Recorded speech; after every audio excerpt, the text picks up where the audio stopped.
오늘의 말씀은 목마르지 않은 생수가 제목이 되겠습니다. 수많은 사람들이 삶의 의미도 모른 채 흘러가듯 살다가 때가 되면 죽음을 맞이합니다.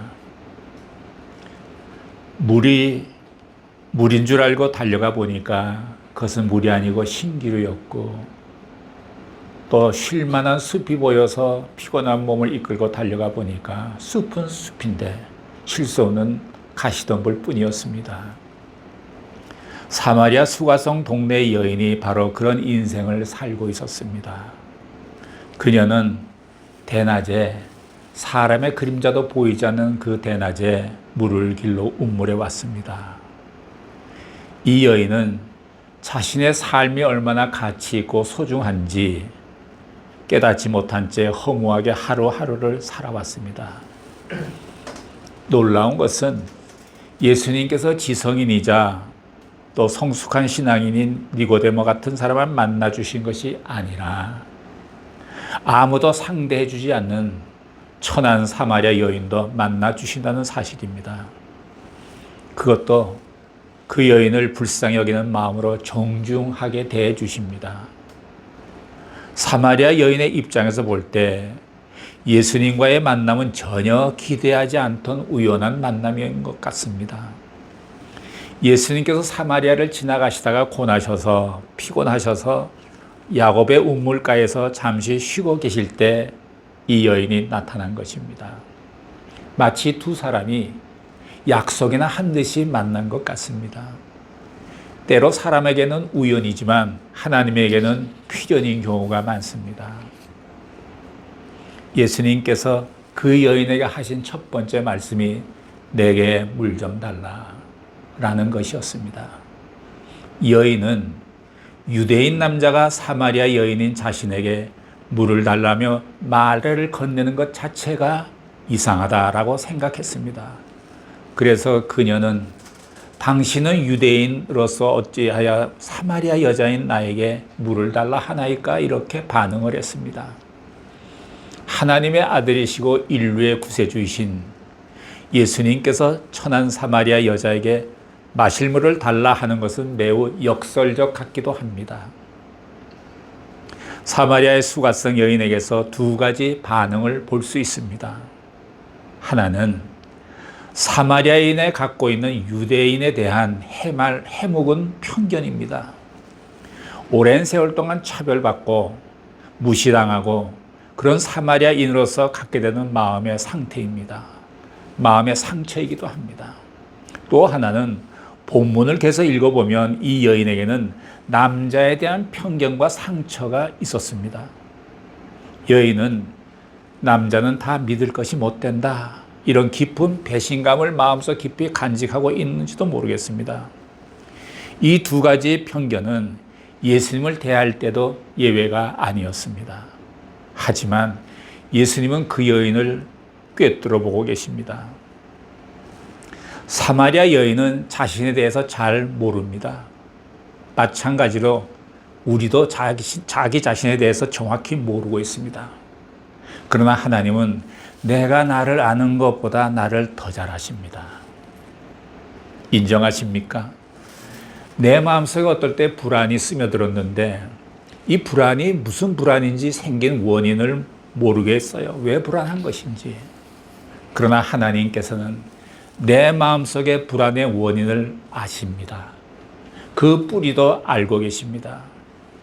아주 오래전의 일인데요. 아마 수십 년 전의 일인데 친구 한 사람으로 인해서 제가 마음이 불안한 적이 있었습니다.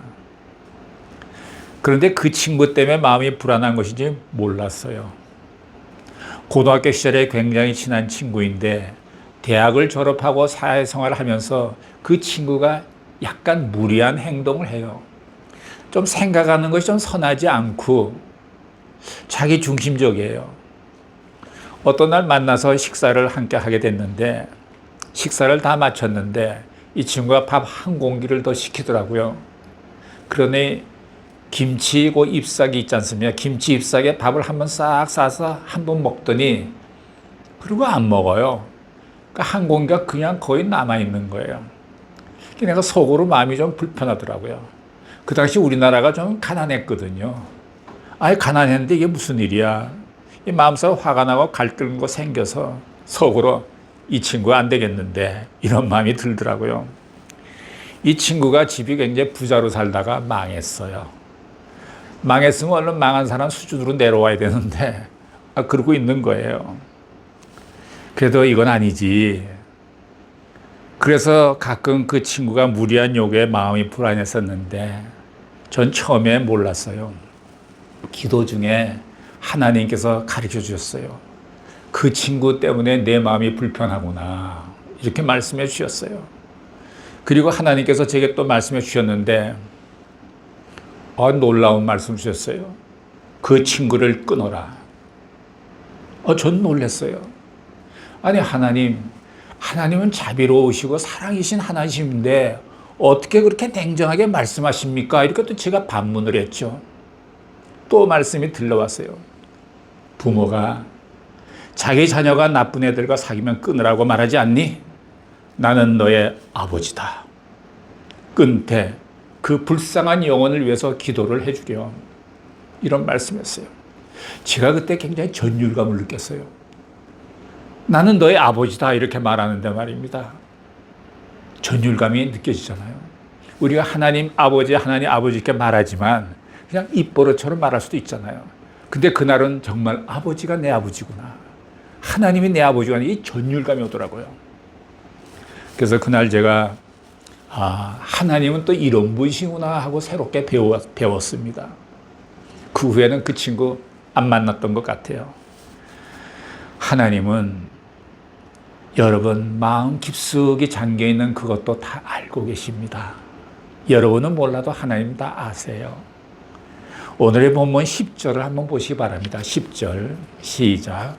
예수께서 대답하여 가라사대 내가 만일 하나님의 선물과 또 내게 물 좀 달라 하는 이가 누구인 줄 알았다면 내가 그에게 구했을 것이요 그가 생수를 내게 주었으리라. 예수님께서 여인에게 친절하게 설명해 주십니다. 충고하거나 설교하지 않습니다.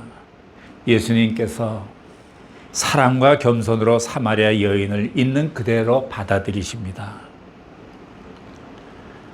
우리는 사람을 만날 때 자기 수준에 맞는 사람과만 만나려고 합니다. 또 자신의 수준에 맞춰줄 것을 요구합니다. 그래서 부부싸움도 하고 심지어 이혼에 이르기까지 하지 않습니까? 상대의 수준에 맞춰주는 것이 성숙함입니다. 배려하고 깊은 사람이 되는 겁니다. 우리는 항상 상대편 수준 또는 그보다 더 밑으로 내려갈 수 있는 성숙함이 있어야 합니다. 어쩌다가 가끔 일본 출입국 관리사무소 뉴관이라고 하지 않습니까? 그것에 가보면 거기 있는 그 일본인 직원들이 말도 잘 안 통하는 외국인들의 수준에 맞춰서 몇 번이고 반복해서 가르쳐주고 설명해주고 그리고 또 미소진 표정으로 친절히 대하는 모습을 보면서 아주 감동을 받습니다. 또 제가 어떤 날 큰 약국에 가서 뭘 하나 사야 되는데 이게 어딨냐 이렇게 물어보면 직원이 바쁠 텐데도 나를 데리고 약 있는 장소까지 친절하게 데려다 줍니다. 너무 고맙고 감동을 받습니다. 상대의 수준에 맞춰주는 것이죠. 우리는 보통 턱으로 저기요 이거 말지 않습니까? 상대의 수준에 맞춰주는 게 중요합니다. 환자의 수준에 맞춰주는 의사분들도 많습니다. 이들 모두를 보면 변화된 크리스찬들 같아요. 이들에게 예수가 들어간다면, 믿는 자들이 된다면 얼마나 좋을까요? 예수님께서 이 사마리아 여인에게 알기 쉽도록 말씀해 주십니다. 니고데모에게는 거듭남이라고 말씀해 주셨습니다. 이 여인에게는 거듭남을 하나님의 선물로 쉽게 말씀해 주십니다. 10절에서 내가 만일 하나님의 선물과 라는 말씀으로 시작합니다. 여기서 하나님의 선물은 곧 구원입니다. 어느 정도 학문의 배경을 가진 사람에게는 구원, 하나님의 선미 등을 개념을 이해할 수도 있는 말이지만 사마리아 여인 같은 사람들에게는 알아듣기 힘든 이야기일 수 있습니다. 그래서 예수님께서 하나님의 선물이 있다는 것을 알았더라면 이라며 아주 쉬운 말씀으로 접근하고 있습니다. 그리고 예수님께서 자신에 관해서 알기 쉽도록 나타내십니다. 또 내게 물 좀 달라는 이가 누구인 줄 알았다면 이라고 합니다. 자신이 그리스도라고 강조하지 않으셨습니다. 그러시면서 그 여인을 구원의 길로 살며시 인도하십니다. 또 내가 그에게 구했다면 영원히 목마르지 않은 생수를 너에게 주었을 것이다. 이 생수는 음물과 다릅니다. 여인이 생각한 것은 물이고 예수님께서 말씀하신 것은 생수입니다. 영원히 목마르지 않은 생수를 줄 수 있다고 말씀하시자 여인은 즉시 반응을 보입니다. 어느새 예수님이 유대 사람이란 편견을 버리고 생수라는 말씀에 깊이 빠져들기 시작합니다. 11절을 한번 보시겠습니다. 11절. 여자가 가로되 주여 물기를 그릇이 없고 이 깊은 물을 깊은데 어디서 생수를 어떻게 쌓나이까. 여인은 이제 생수에 관해서 관심이 있어졌습니다. 마찬가지로 사람들은 누구나 평소에 하나님에 대해서 구원에 대한 관심을 갖고 있습니다. 한 번 마시면 영원히 목마르지 않은 생수를 마시고 싶어하고 천국에도 가고 싶어합니다. 그러나 마음으로만 원할 뿐 막상 권하면 선택의 과정에서 거절하고 맙니다. 그 이유는 마음의 상처와 편견에 사로잡혀 있기 때문입니다. 예수님께서 한 번 마시면 영원히 목마르지 않는 생수에 대해 말씀하시자 여인은 정말 그런 것이 있느냐는 반응을 보입니다.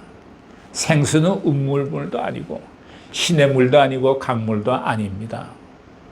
사람은 항상 거짓 진리와 모조품 속에서 살아왔기 때문에 참된 진리를 만나 본 적이 없습니다. 그래서 진정한 생수에 대해서 잘 알지도 못합니다. 사람도 참된 사람을 만나게 되면 충격을 받기도 합니다. 여러분께서는 충격을 받을 만큼 참된 사람을 만나뵌 일이 있습니까? 사람은 참된 사람과 진리에 목말라 있습니다. 세상에는 진리 비슷한 것이 판을 칩니다. 그런 것들이 사람들을 미혹하는 것입니다. 미혹의 영에 사로잡힌 사람은 그들의 미혹에 쉽게 넘어갑니다. 일본에서 문제를 일으키는 옴진리교가 있지 않습니까? 거기 보면은 동경대학의 엘리트들이 꽤 있습니다. 그 사람들이 어떻게 이런 데를 왔을까? 미혹의 영에 미혹당한 거예요. 요새 크게 이슈가 되기는 통일교 문제가 많지 않습니까? 통일교 들어가서 뭐 집 팔아 땅 팔아 헌금 다 하고 말입니다. 집안은 파탄이 되고 자기 파산 신고하고 이게 다 미혹의 영에 미혹된 거예요. 또 어떤 자매가 그 어릴 때부터 교회를 열심히 나가고 교회 학교도 다니고 해서 아주 대학생이 됐는데 이 자매가 아주 신실한 크리스찬이었는데 대학교에 들어가서 대학에는 그 동아리 모임이 있지 않습니까? 그 동아리 모임에 들어갔어요. 동아리 모임에 들어가 보니까 거기가 보니까 운동권 학생들이 많이 있는 거예요. 그래서 거기서 공산주의, 사회주의 이론을 배우는 거예요. 막스레인주의 사상에 대해서 공부하고. 그러니까 이 자매가 믿음이 좋은 자매였는데 자기도 모르게 이 사상이 빨갛게 변해가는 거예요.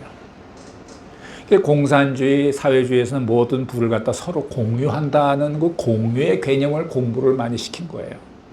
그래서 운동권 이 학생들 사이에서는 우리가 모든 것을 공유하되 성도 공유하는 것이다. 이래갖고 성이 막 문란한 거예요, 그 안에서. 그래서 그 자매가 대학생인데 그만 임신을 3번이나 하고 중절소를 또 3번이나 하고 그렇게 되죠. 인생이 아주 파탄이 된 거예요. 이게 다 시작이 미혹의 영에 미혹되어서 이렇게 되는 거예요. 참 그래서 우리는 매일 미혹의 영이 나에게 접근하지 못하도록 이런 기도 제목도 필요합니다. 미혹당하면 한참 갑니다. 옛날에 우리나라 또 다미선교회라고 예수님이 뭐 10월 28일인가 그때가 1992년입니까? 온다 해서 세상이 떠들썩했다고요. 미혹의 영이 무섭습니다. 이제 이 사마리아 여인은 영원히 목마르지 않는 생수에 대한 예수의 말씀을 듣고 순간적으로 기뻐하지만 에이, 세상에 그런 물은 없다라고 생각합니다. 12절을 보십시오. 12절 시작. 우리 조상 야곱이 이 물을 우리에게 주었고 또 여기서 자기와 자기 아들들과 짐승이 다 먹었으니 당신이 야곱보다 더 크니까. 성경을 보면 이 운물과 구원과 이렇게 관계가 많이 있는 것 같이 보여요. 운물가가 많이 나옵니다. 창세기 16장 6절 7절 말씀에 보면 아브라함의 몸종 하갈이 사라에게서 쫓겨나서 사막을 헤매던 중 천사를 만났던 것이 또 운물가였습니다. 또 창세기 24장에서 아브라함이 아들 이삭의 신부감을 구하기 위해서 집에서 길른 늙은 종, 지혜로운 늙은 종이 이제 신부감을 구하러 길을 떠납니다. 그래서 또 신부를 만난 장소가 또 운물가입니다. 거기서 리브가를 만나게 됩니다. 어찌 보면 예나 지금이나 운물가는 좀 로맨틱한 장소인 것 같아요. 제가 군대 생활할 때 그 동네 아낙네들이 운물가에 모여서 빨래하면서 수다 떠는 모습을 봅니다. 모든 소문은 그 시작이 운물가로부터 시작입니다. 일본말에 그런 말이 있죠. 아마 이또바다 가이기, 운물가의 회의라 그래갖고 운물가에서 수다 떠는 여자들의 모습을 이또바다 가이기라고 이런 표현이 있는 걸로 알아요. 한번 물어보십시오. 특히 이삭은 운물과 인연이 많았습니다. 창세기 26장을 보면 이삭이 땅을 팔 때마다 물이 나왔어요. 축복의 상징이기도 해요. 창세기 29장 1절 3절 말씀에서 보면 야곱의 운물 이야기가 나옵니다. 야곱이 자신의 형 에서로부터 도망해서 도착한 곳이 지금 사마리아 여인이 물 길어온 운물입니다. 야곱은 이 운물에서 물을 마시고 위로를 받았습니다. 다시 본문 13절을 보시겠습니다. 13절 시작. 예수께서 대답하여 가라사대 이 물을 먹는 자마다 다시 목마르리니와. 당시 이스라엘 백성들은 운물 없이는 살 수가 없었습니다. 그런데 예수님께서 아브라함의 운물, 이삭의 운물, 야곱의 운물에서 나는 물을 마셔도 다시 목마를 것이다 이렇게 말씀하시는 것입니다. 이렇게 생각할 수 있습니다. 구약의 종교는 목마른 율법의 종교라는 뜻입니다. 율법이 잘못된 것은 아니지만 율법을 마시는 자는 목마릅니다. 왜냐하면 율법을 완전히 지킬 수 있는 의로운 사람은 없기 때문입니다. 율법의 행위로 순간을 넘길 수 있을지 몰라도 그 영혼은 항상 갈증을 느끼게 됩니다. 그 자가 바로 니고데모였습니다. 율법을 완전히 지킬 수 있어야 구원받을 수가 있는데 그렇지 못하니까 결국 절망하게 됩니다. 그리고 절망해야 돼요. 그래서 율법으로는 안 되겠구나 라고 절망해보는 사람이 예수 그리스도의 십자가의 보혈의 복음을 듣고 율법의 절망에서 살아나서 구원의 길로 들어오는 것입니다. 다시 한번 말씀드릴게요. 율법을 완전히 지켜야 구원받을 수 있는데 그렇게 못하니까 결국 절망하게 되지요. 또 절망해야 돼요. 율법으로는 안 되겠구나라고 절망해보는 사람이 예수 그리스도의 십자가 보혈의 복음을 듣고 그 율법의 절망에서 살아나 구원의 길로 들어오는 것입니다. 니고데모가 율법의 갈등 때문에 예수님께 찾아오지 않았습니까? 안 되니까. 예수님께서 요한계시록 3장에서 라오디아 교회에 대해 말씀하실 때에 이렇게 말씀하셨어요. 3장 15, 16절을 보시면 함께 읽어보실까요? 시작. 내가 내 행위를 아노니 내가 차지도 아니하고 더 없지도 아니하도다. 내가 차든지 더 없든지 하기를 원하노라. 내가 이같이 미지근하여 덥지도 아니하고 차지도 아니하니 내 입에서 너를 도하여 내치리라. 이 말씀을 보면 좀 이상하지 않습니까? 너는 덥지 않으면 차라리 미지근이라도 해라. 이렇게 말해야 되는 것 아닙니까? 근데 여기서 더운 것은 참 복음을 따르는 것입니다. 찬 것은 율법을 따르는 것입니다. 미지근한 것은 율법과 복음을 혼합된 것을 가리킵니다. 찬 것이 율법인데 율법을 따라 지켜서 구원받고자 하면 결국 지킬 수 없어서 절망하게 되고 그 절망 가운데 구원의 아름다운 소식, 십자가 보혈의 복음을 만나게 된다는 것입니다. 그래서 차든지 덥든지 하라. 차게 되면 결국 더워지게 되는 것입니다. 더워지게 되기 때문입니다. 니고데모가 그렇게 되었고 사도 바울이 그런 과정을 거쳤습니다. 자, 본문 14절을 보시겠습니다. 14절 시작. 내가 주는 물을 먹는 자는 영원히 목마르지 아니하니 나의 주는 물은 그 속에서 영생하도록 솟아나는 샘물이 되리라. 여인이 이 말씀에 깊이 빠져들어갑니다. 여기서 말하는 예수님이 주는 물, 즉 영생하도록 솟아나는 생수는 무엇입니까? 예수님께서 내가 생수다 이렇게 얘기는 하지 않으셨어요. 예수님께서 내가 생수를 주겠다 이렇게 말씀하셨어요. 이 생수는 주님이 주실 성령님을 의미합니다. 예수님은 자신을 생명의 떡이라고 표현했어요. 떡과 생수는 예수님과 성령님입니다. 예수님과 성령님이 내 안에 계시면 생명의 떡과 생수가 내 안에 있는 거예요. 그럼 내가 영원히 목마르지 않고 배부른 거예요. 15절을 보십시오. 15절 시작. 여자가 가로되 주여 이런 물을 내게 주사 목마르지도 않고 또 여기 불길로 도망하게 하옵소서. 여기서 사마리아 여인이 좀 더 발전된 모습을 볼 수가 있습니다. 처음에 예수님의 말씀에 의아해 하다가 차츰 호기심을 느끼면서 적극적인 자세를 보이고 있습니다. 그런데 갑자기 예수님께서 의외의 말씀을 하십니다. 16절을 보십시오. 16절 시작. 가라사대 가서 내 남편을 불러오라. 이제 예수님께서 다음 단계로 몰아가십니다. 여인이 전혀 예상치 않은 질문을 받았습니다.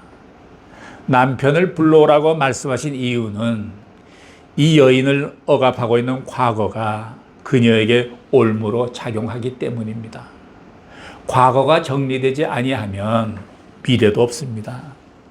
여인은 마음의 병의 근원을 숨긴 채 외과적인 현상만을 말하고 있는 듯합니다. 놀란 여인이 대답합니다. 17절을 보시죠. 시작. 여자가 대답하여 가로되 나는 남편이 없나이다. 예수께서 가라사대 내가 남편이 없다 하는 날이 옳도다. 만약에 예수님께서 처음부터 남편을 데려오라 라고 하셨다면 이 사마리아 여인은 도망가고 말았을 것입니다. 그러나 여인은 이제 꼼짝 못하게 예수님에게 단단히 붙잡힌 상태가 되었습니다. 이제 앞으로 어떻게 전개될지가 굉장히 궁금합니다. 우리는 인생을 살아가면서 예수님을 만나게 되면 도망가지 말아야 합니다.